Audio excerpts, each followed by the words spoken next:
রাধে রাধে আমার প্রিয় পরিবার, প্রিয় দর্শক, প্রিয় বন্ধুরা, আশা করি আপনারা সবাই ভালো আছেন। আমি ইন্ডিয়ার ওয়েস্ট বেঙ্গল থেকে ভূমিকা মীনাক্ষী আবারও এসে গেলাম নতুন আরেকটি ভিডিও নিয়ে। দেশে বিদেশের যে যেখানে আছেন সবার মঙ্গল কামনা করে আজকের সকালটা শুরু করে দিয়েছি। তখন কটা বাজে? 6:15। তো মাকে বললাম, মা আমি তো যোগাসন প্রাণায়াম করব, তুমি আমার সাথে বসে বসে যেইটুকু পারো, এই যে পাটা নাড়াচ্ছে, মা বলেন যে পাটা নাড়াতে পারেন না, তো সেগুলোই আমিও মাকে করাচ্ছিলাম আর আমিও তার সাথে করছিলাম। তো একটা অসুবিধা হয় যে ওই বারবার কথা বলতে গেলে আমার শ্বাস প্রশ্বাসের অসুবিধে হয়ে যায়। আর এই আসনটি মানে পায়ের যে এই ব্যায়ামটি, দেখুন আমার পাটা ইগনোর করবেন, ভীষণ বাজে দেখতে।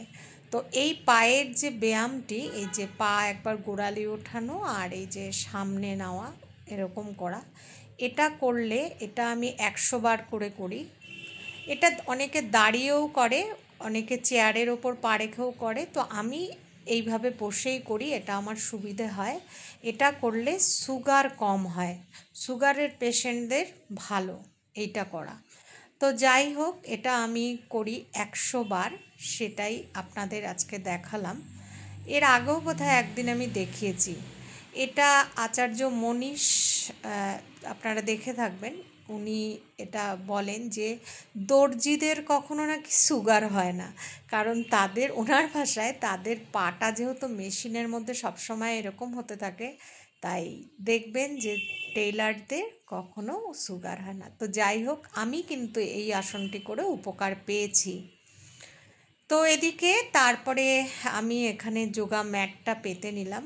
প্রায় 1 ঘন্টা,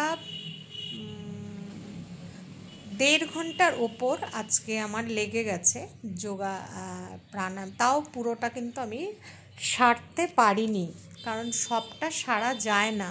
আর তার সাথে যেহেতু মাকে দেখে দেখে হাসছিলাম আর করছিলাম, মা আমি যেটা করছি মাও আমারটা দেখে দেখে সেটা করার চেষ্টা করছেন। যাই হোক, এতক্ষণ সময় যে মা বসে আছেন, এটাই আমার কাছে অনেক বড় চেষ্টা বা পাওনা।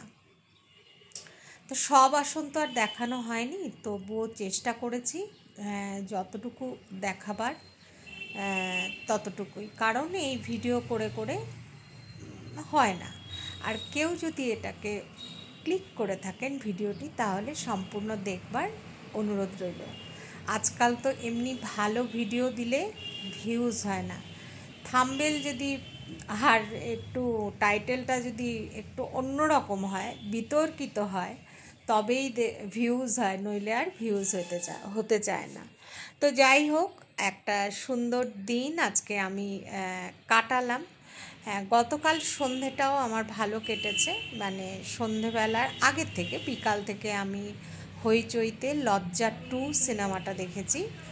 আর সত্যি খুব ভালো লেগেছে। লজ্জা 2 সিনেমা না, সরি, ওয়েব সিরিজটা দেখেছি আমি আর মা। মা মানে শুয়েছিলেন, তারপরে উঠে এসে আমার সাথে সোফায় বসলেন, এবং এই যে দীর্ঘক্ষণ সোফায় বসে থাকা, এটা আমার মনে হচ্ছে সোফা বা চেয়ারে আমি যদি মাকে বসাতে পারি, এটাই আমার অনেকটা উপকার, মানে আমার থেকেও মায়ের উপকারটা অনেকটাই বেশি হবে।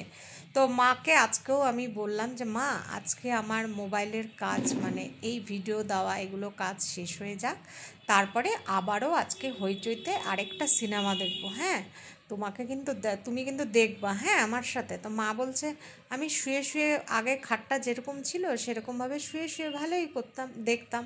আমি বলছি, না, শুয়ে শুয়ে দেখবা না, আমার সাথে এখানে সোফায় বসে বসে দেখবা। তো দেখি, আমার যদিও এখন ভয়েস দিচ্ছি 2:45 বাজে, আমার অনেক কাজ এখনও বাকি।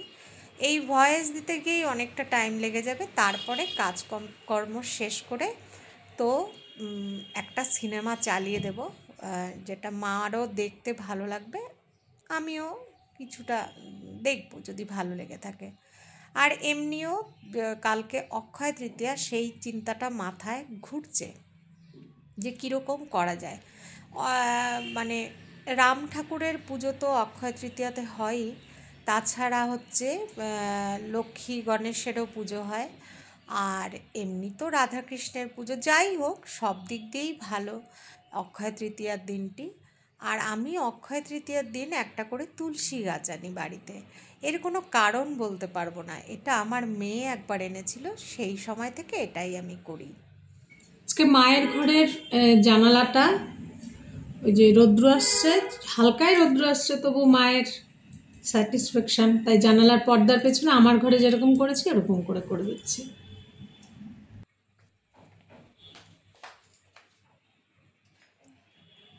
গতকাল আমার বালিশের ভেতরেও, এটা আপনাদেরকেও আমি বলছি, বালিশে যেই মাথার বালিশটায় মানে যেই বালিশে ঘুমাই আমরা, সেই বালিশের কভারের ভেতরে দুটো তুলসী পাতা রেখে দিলে অনেক ভালো হয়। মানে তুলসী পাতার তো সব কিছুই একটা পজিটিভ এনার্জি আছে, তো সেই জন্যই বলে তুলসী পাতা দিলে ভালো। তো আমার আর দেওয়াই হয়ে উঠছিল না, গতকাল দিয়েছি। আবার 3 দিন পরে ওই তুলসী পাতাটা, দুটো তুলসী পাতা চেঞ্জ করে নিয়ে আবার দেওয়া ভালো।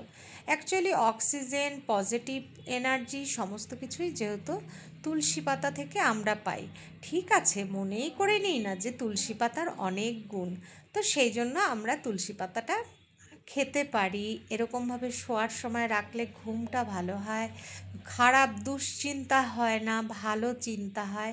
এগুলো মনে করেই আমরা না হয় তুলসী পাতাটা রেখেই দেখলাম ভালো হয় কি খারাপ হয়, তাই না? তো এদিকে জানালাটা আমি একটা বেডশিট দিয়ে আটকে দিচ্ছিলাম। সত্যিই একটু আটকে দিলে তাপটা কম আসে। জানালা কিন্তু অলরেডি আমার দুটো জানালা খোলা, আর জানালাগুলো যেহেতু বড় বড়, সেহেতু একটা বড় বেডশিট পুরো খুলেই আমার দিতে লাগে, খালি উপরের দিকটা একটুখানি মুড়ে দিই।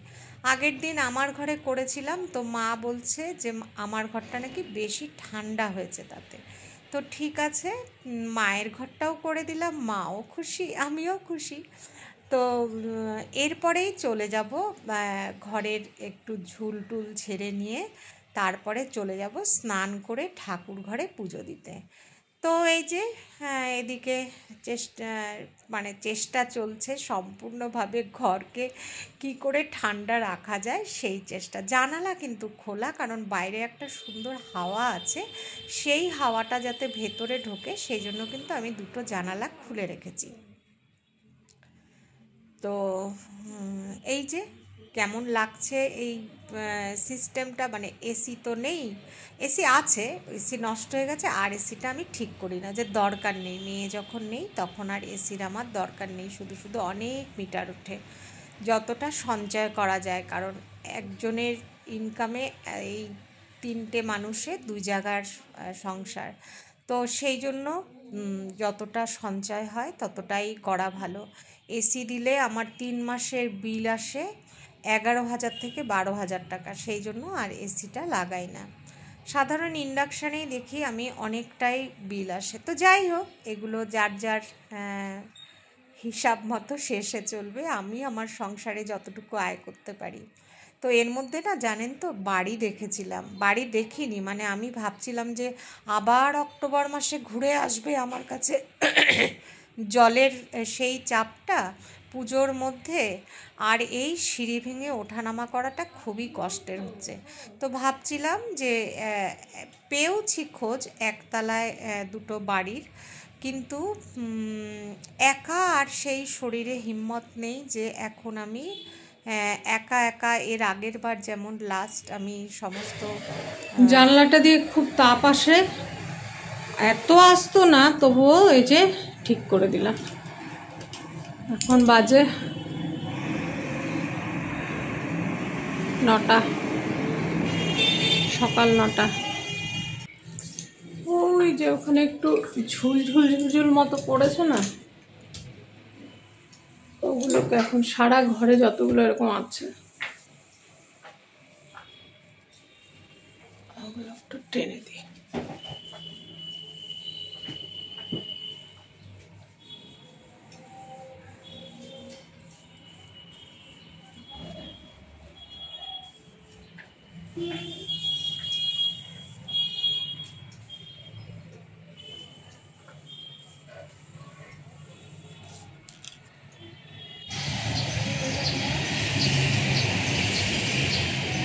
আজকে ফুলগুলো একটু সাইজে ছোট হয়েছে।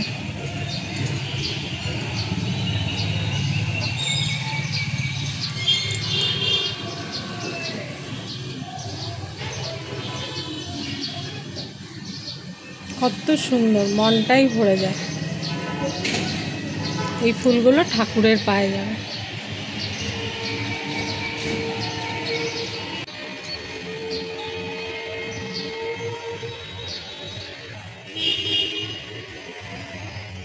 থানকুনি পাতার গাছ লাগিয়েছিলাম, মরেই গেছিল। এই 3টে পাতা বেরিয়েছে, তার মানে গাছটা বাঁচবে। জংলি গাছ।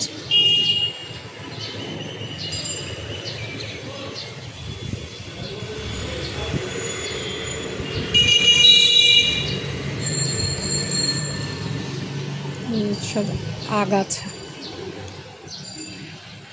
তো যেই কথায় ছিলাম যে লাস্ট যেবার আমি যেইভাবে বাড়ি গত সেপ্টেম্বরে আমি একা একা বাড়ি সমস্ত 1 মাস ধরে গুছিয়ে বাড়ি খুঁজে বাড়ি ঠিক করে শিফট করেছিলাম, সেটার আর এখন আর জোর নেই।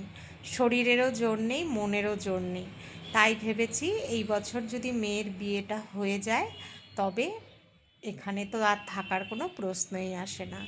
তো যথারীতি সকালবেলা স্নান সেরে সুন্দর করে চলে আসলাম পুজো দিতে। আর এই যে সুন্দর মিষ্টি ধূপের ধোয়া, ফুলের সুবাস, তারপরে ঠাকুরকে আমরা সেন্ট মানে অগুরু যেটা দেই, সব কিছুতে সুন্দর একটা পরিবেশ মনকে শান্ত রাখে, ভালো রাখে। এখানে সকালের খাবার দিয়ে দিলাম, মানে সকালে তো মা চা বিস্কুট যেমন খান, তারপরে তার আগে গরম জল সব দিয়ে এখন দুধ মুড়ি দিলাম। দুধ মুড়ি খেয়ে নিক, আর আমি এদিকে জামা কাপড় ভিজাই। আর এই কালারফুল সবজির খোসাগুলি দেখতে বেশ ভালো লাগছিল, তাই সেগুলো আবার আমি একটু ক্যামেরা করে রাখলাম। আর এদিকে রান্না করে নিয়েছিলাম, হচ্ছিল কড়াইতে বরবটি আলু ভাজা, এদিকে স্যালাড কেটেছি, লেবু কেটেছি, আর প্রেসারে পেঁপে দিয়ে ডাল সেদ্ধ আর ভাত। তো কালকে যে হইচইতে যে আমি ওই সিনেমাটা মানে ওয়েব সিরিজটা দেখলাম না, লজ্জা 2, দেখবেন, সত্যি ভালো লাগবে। আর ওখানে বলেছে একটা কথা যে খাঁচার ভেতর মানে পিঞ্জরে যেন পাখি আটকে না থাকে, সে ততক্ষণই ঝটপট করতে থাকে যতক্ষণ সে না উঠতে পারে। ঠিক সেরকমই সবাই আজাদ, ঝটপট করতে করতে সে একটা সময় না বাইরে বেরোতে চায়, মুক্ত হয়ে বেরোতে চায়। তো সেটাই হয়, কেউ কখনো আটকে থাকবেন না, মানে মনে শক্তি রেখে সাহস রেখে অবশ্যই মেয়েদেরকে বিশেষ করে চলতেই হবে। তো ভেঙে মোর ঘরের চাবি নিয়ে যাবি কে আমারে। ভুলে ভুলে যাই আজকাল, জানেন তো, গান টান সমস্ত কিছু। এক এক সময় মনে হয় যে আমি গান জানতাম, সেটা বোধহয় ভুলেই গেছি। তো যাই হোক, আমরা কেউ পিঞ্জরে আটকে থাকবো না, থাকবে না কোনো মেয়ে এখন আর খাঁচায় বন্দি হয়ে। আজকালকার দিনের মেয়েরা তো থাকবেই না, তারা স্বাধীনভাবে চলতে চাইবে। সত্যি সবারই স্বাধীনতা আছে। তো যাই হোক, আজকে আমি আর আমার মা একসাথে খেতে বসেছি দুপুরবেলা। এটা একটা বড় আনন্দ, বড় পাওয়া। ভীষণ ভালো থাকবেন, সবাই ভালো থাকবেন। আবার চলে আসবো আগামীকাল আরেকটি